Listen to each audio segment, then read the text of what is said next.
हमने ईवीएम पर एक बटन दबाया और कश्मीर में धारा 370 हट गया।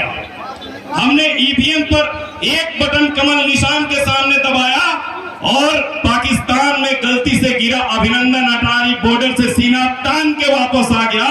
ये हमारे एक वोट की ताकत था। और जब 24 में मतदान करूंगा तो मैं मन में ये सोच के जाता हूं कि ईवीएम पे बटन दबाते हुए ये महसूस करता हूं कि भारत के विरोधियों का गला दबा रहा हूं। ये महसूस करता हूं ईवीएम पे बटन दबाते हुए, ये महसूस करता हूं कि भारत के विरोधियों के ऊपर बम गिरा रहा हूं।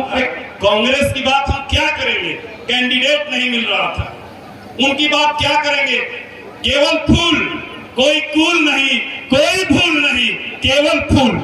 मैं अविनाश चंद्र उपाध्याय आप सबों का स्वागत करता हूं, अभिनंदन करता हूं और मंच पर विराजमान नेताओं का और यहां इस सभा कक्ष में मौजूद तमाम जनता जनार्दन जिनके हाथों में 5 साल में एक बार देश को चलाने का अधिकार आता है, ऐसे जुनूनी जवां दिल ताकतवर जनता को नमस्कार करता हूं।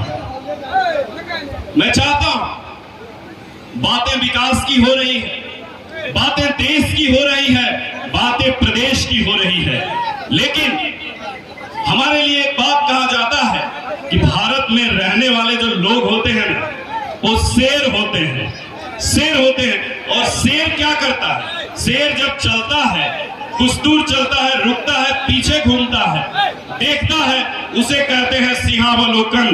और हम आज से 10 साल पहले, 15 साल पहले जाकर के जब सिंहावलोकन करेंगे तो पाएंगे कि बिहार में क्या था, बिहार में क्या था।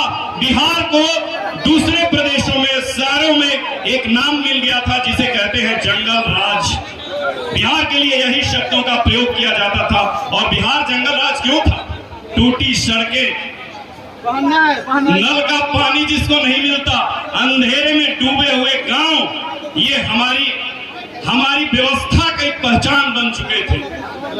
और मैं ये जानना, ये पूछना चाहता हूं कि 10 साल पहले क्या हमारे महाराजगंज के गांव में बिजली थी?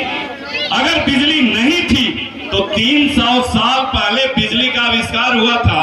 और अगर मेरे या आपके गांव में बिजली नहीं थी तो क्या इसमें हमारा कोई दोष है? क्या हमारा कोई दोष था? क्या छपरा से सिवान जाने वाली सड़क गड्ढे में तब्दील हो चुकी थी तो इसमें हमारा कोई दोष था?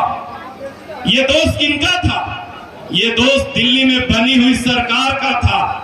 एक सरकार जो आपके तकदीर को बदलने का काम करती है। अच्छे दिन के वादे के साथ अगर मोदी जी की सरकार आई तो कैसे आई? हमारे एक वोट देने की वजह से आई। हमने ईवीएम पर एक बटन दबाया और कश्मीर में धारा 370 हट गया। हमने ईवीएम पर एक बटन कमल निशान के सामने दबाया और पाकिस्तान में गलती से गिरा अभिनंदन अटारी बॉर्डर से सीना तान के वापस आ गया। ये हमारे एक वोट की ताकत है और इस ताकत को जुनूनी तौर पे जिंदा रखना है, इसलिए ये चुनाव है। हमने ईवीएम पे एक बटन दबाया और पाकिस्तान जिसने हमारे देश में छुप के घुस के वार किया था, उसके घर में घुस के सर्जिकल स्ट्राइक करके मारा। ये हमारे एक वोट की ताकत है और ये एक वोट की ताकत बता रहा हूं। मैंने जब 2014 में मतदान किया था, 19 में मतदान किया था और जब 24 में मतदान करूंगा तो मैं मन में ये सोच के जाता हूं कि ईवीएम पे बटन दबाते हुए ये महसूस करता हूं कि भारत के विरोधियों का गला दबा रहा हूं। ये महसूस करता हूं ईवीएम पे बटन दबाते हुए, ये महसूस करता हूं कि भारत के विरोधियों के ऊपर बम गिरा रहा हूं। ये ताकत, ये जुनून जनार्दन सिंह सिग्रीवाल जैसे लोगों की वजह से आता है। ये ताकत, ये जुनून नरेंद्र मोदी जैसे लोगों की वजह से आता है। 5 साल में एक बार हम देश की सरकार चुनते हैं, इसलिए उस भरोसे और विश्वास को कायम रखना, उनकी बात नहीं करना।